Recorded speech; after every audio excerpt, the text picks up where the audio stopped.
Assalamualaikum warahmatullahi wabarakatuh. Nama saya Marvin Prado. Kali ini kita akan membahas tentang konsep database.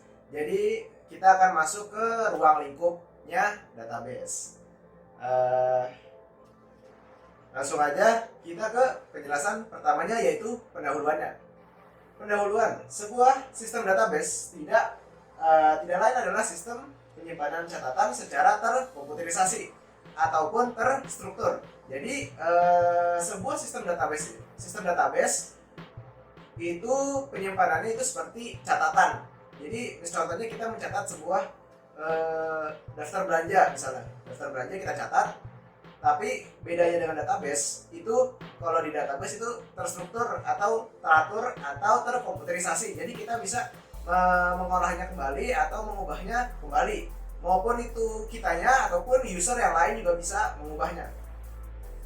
Database ini sendiri dapat dipandang sebagai aplikasi suatu jenis filing kabinet elektronik. Database merupakan sebuah tempat penyimpanan untuk file-file data yang terkomputerisasi atau terstruktur. Seorang user dari sistem dapat melakukan operasi-operasi terhadap file-file tersebut. Nah, operasi apa saja yang dapat dilakukan? Antara lain ada 6. Yang pertama adalah menambah file baru ke dalam database. Yang kedua, itu menambahkan data ke dalam file yang sudah ada. Yang ketiga, mengambil atau retrieve dari file yang sudah ada. Terus yang keempat, itu adalah merubah data dari file yang sudah ada. Yang kelima, itu menghapus data dari file yang sudah ada. Jadi kita bisa menghapus data dari file yang sudah ada. Terus yang terakhir atau yang keenam, itu menghapus file dari database. Kemudian kita masuk ke bagian yang kedua, yaitu sistem database. Nah, database, apa sih database itu? Database adalah susunan record data operasional lengkap dari suatu organisasi atau perusahaan yang diorganisir dan disimpan secara terintegrasi dengan menggunakan metode tertentu dalam komputer, sehingga mampu memenuhi informasi optimal yang diperlukan oleh user. Sistem database adalah sistem penyusun database. Nah, berikut gambar di samping adalah Database Management System atau DBMS. Ada application program dan end user, ada bagiannya tersendiri. Jadi ini adalah Database Management System DBMS. Kemudian dari tadi kita udah bahas tentang konsep database itu apa, pendahuluannya. Kemudian sistem database, kita masuk ke komponen sistem database. Apa aja sih komponen sistem database? Yang pertama ada data. Data itu di dalam database, data disimpan secara terintegrasi atau integrated. Artinya database merupakan gabungan dari berbagai macam file aplikasi yang berbeda yang disusun dengan menghilangkan bagian-bagian yang rangkap atau redundan. Maksudnya itu bagian-bagian yang sama. Jadi biar nggak terjadi redundan, maka file aplikasi itu disusun berbeda dengan cara menghilangkan bagian-bagian yang rangkap tersebut. Sebagai alat penghubung digunakan key. Jadi key ini fungsinya untuk saling menghubungkan antara yang satu dengan yang lainnya. Dipakai secara bersama-sama atau shared.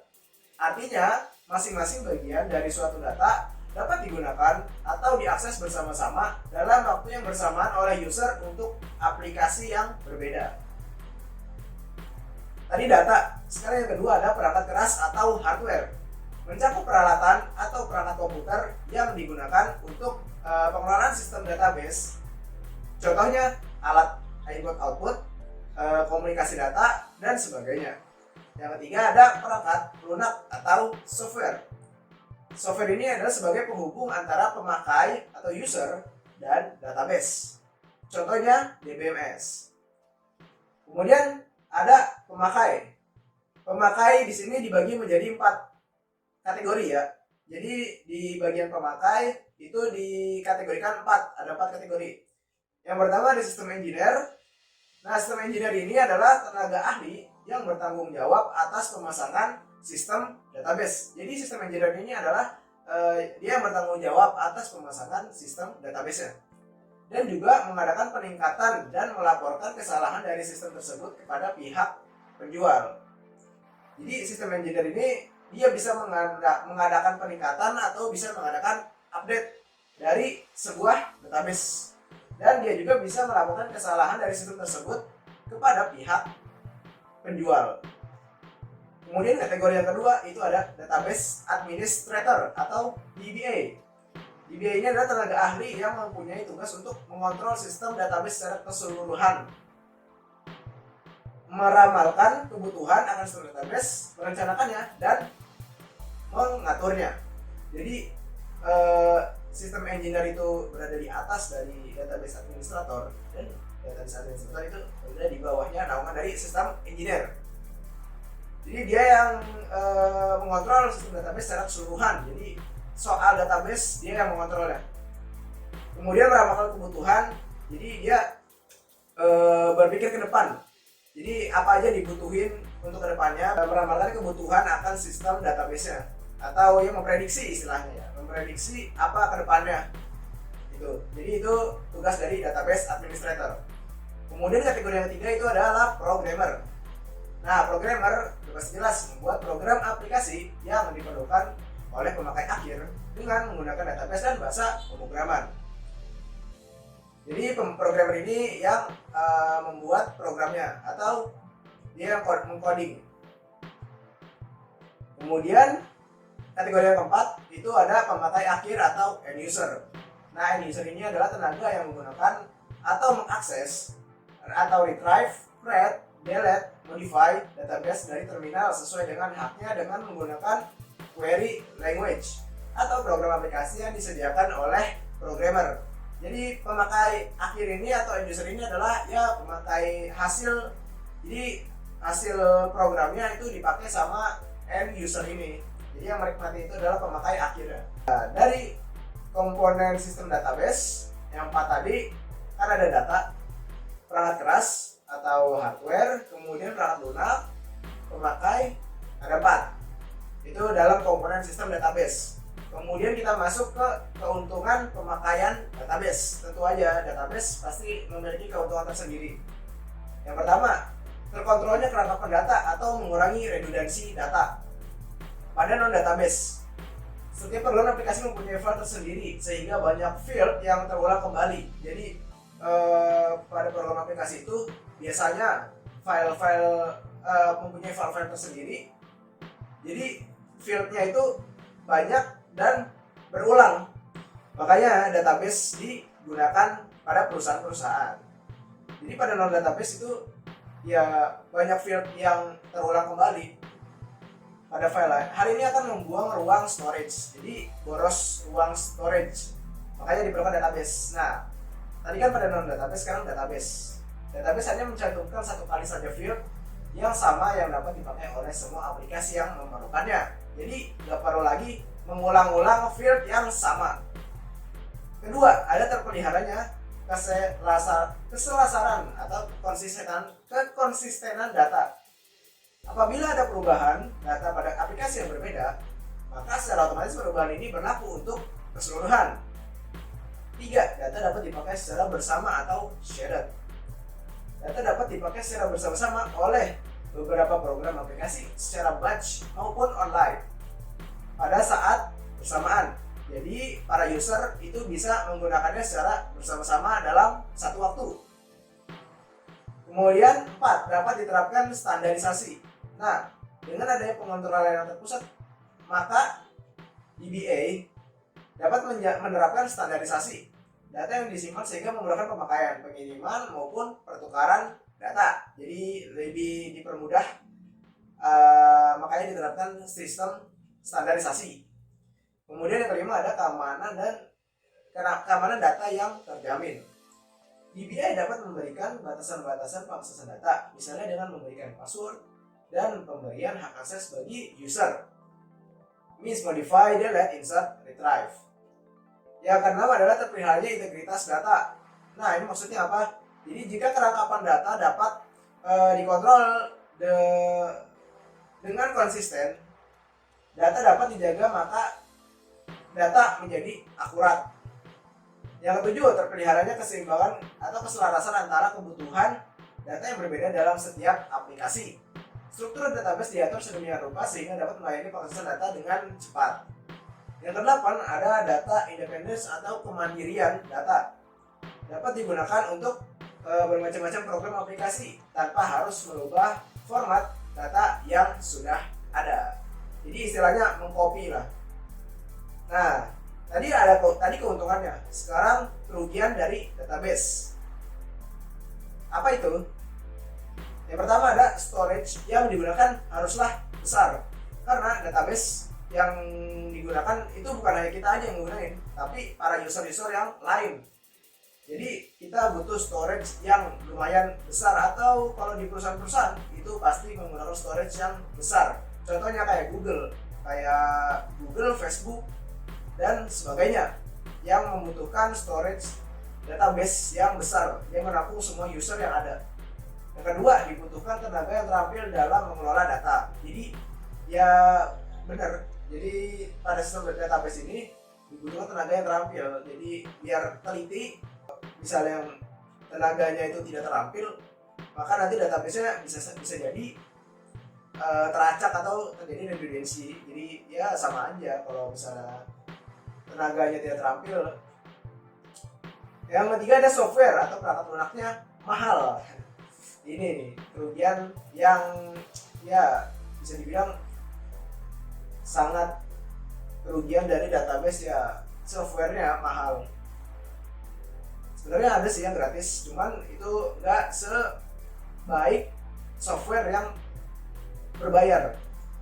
Terus yang keempat ada kerusakan pada sistem database dapat mempengaruhi departemen lain yang terkait. Jadi saat mempunyai database dia terkait dengan departemen lain, maka kerusakannya itu akan berpengaruh terhadap departemen yang terhubung ke database kita.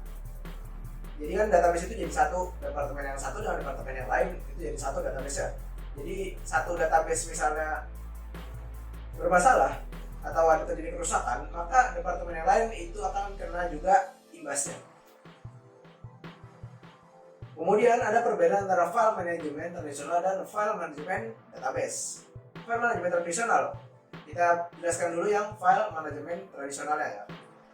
Yang pertama, sifat program oriented. Suatu susunan data dalam file dirancang untuk satu program aplikasi, terjadi saling ketergantungan yang tinggi. Yang kedua itu kaku. Apabila format fisik file berubah, maka program aplikasi harus berubah juga. Jadi dia harus mengikuti perubahan dari format fisik filenya. Terus yang ketiga ada kerangkapan data. Setiap program aplikasi mempunyai file data sendiri, sehingga mengakibatkan kerangkapan data antara data yang satu dengan data yang lainnya tidak selaras. Nah, kemudian ada file manajemen database. Yang pertama itu adalah sifat datanya oriented. Database dapat diubah struktur penyimpanan maupun cara pengaksesan tanpa merubah program aplikasi yang ada. Jadi gak ribet kalau kita membuatnya menjadi database. Luas itu apa? Database dapat digunakan secara umum oleh program aplikasi apa saja tanpa memperhatikan struktur datanya. Jadi file dari database itu family friendly, itu sangat friendly user. Terus yang ketiga ada terkontrolnya kerangkapan data. Dengan adanya satu sistem file dengan pengontrolan terpusat, maka kelengkapan data dapat terkontrol sehingga menjamin keselarasan data. Nah, terus kemudian ada tujuan database. Apa sih tujuan database?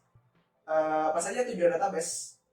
Yaitu pertama, kontrol data. Jadi kita mengontrol sebuah data yang kita olah. Kemudian yang kedua adalah standarisasi. Jadi kita mempunyai standarisasi pada database tersebut. Yang ketiga adalah meningkatkan kerja sistem. Jadi mempercepat dan mempermudah, bukan mempersingkat juga sih. Ya lebih tepatnya mempermudah dan meningkatkan kerja sistem. Tadi ada tujuan database, sekarang ada tujuan DBMS. Adalah efisiensi dan kenyamanan dalam memperoleh dan menyimpan informasi dalam database. Beberapa istilah yang digunakan pada database. Apa saja istilahnya? Yang pertama ada enterprise. Suatu bentuk organisasi seperti bank, universitas, rumah sakit, pabrik, dan sebagainya. Jadi enterprise itu banyak pada bank, universitas, rumah sakit, dan sebagainya. Data yang disimpan dalam base data merupakan data operasional dari suatu enterprise. Contoh data operasionalnya itu adalah data keuangan misalnya, data mahasiswa atau data pasien. Itu contoh dari enterprise. Yang kedua ada entitas. Nah, suatu objek yang dapat dibedakan dari lainnya yang dapat diwujudkan dalam basis data itu adalah entitas. Contoh entitas dalam lingkungan bank terdiri dari nasabah, simpanan, sama hipotek. Terus contoh entitas dalam lingkungan pabrik terdiri dari supplier, part, dan shipment. Kumpulan dari entitas disebut himpunan entitas. Contoh, semua nasabah, semua supplier. Semoga sampai sini paham ya. Kita lanjut ke atribut elemen data. Ini masih dalam istilah yang digunakan pada database. Tadi ada enterprise, entitas, sekarang atribut atau elemen data. Karakteristik dari entitas tersebut. Contoh entitas nasabah. Atributnya terdiri dari kode nasabah, nama nasabah, alamat nasabah. Jadi di dalam entitas nasabah itu terdapat atribut. Jadi misalnya contohnya gini. Kelas. Kita punya entitas kelas. Nah, di dalam kelas itu kan ada meja, kursi, papan tulis, orang, pulpen, spidol, dan lain sebagainya. Itu yang disebut sebagai atributnya. Jadi kelas itu mempunyai atribut meja, kursi, papan tulis, spidol, dan lain-lainnya. Kemudian ada nilai data atau data value. Isi data atau informasi yang tercakup dalam setiap elemen data. Contoh atribut nama nasabah dapat berisi nilai data Nina, Rika, Titin, dan sebagainya. Jadi contohnya pada atribut nama nasabah tadi di dalam entitas itu ada atribut, di dalam atributnya itu ada nilai datanya. Misal pulpen, tadi di dalam kelas ada pulpen. Nah, pulpennya itu merek apa? Jadi di situ nilai datanya. Kemudian kunci elemen data atau key data elemen. Nah, ini adalah tanda pengenal yang secara unik mengidentifikasikan entitas suatu kumpulan entitas.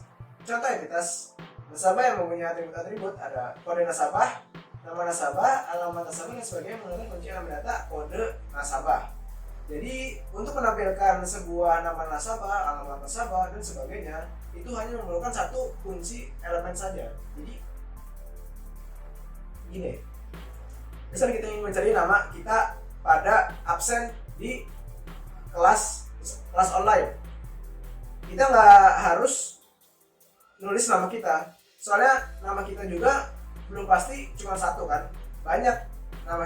Misalnya ada nama yang mirip, sama isi-isinya kan juga berbeda-beda masing-masing satu sama lain, dan ada juga yang sama.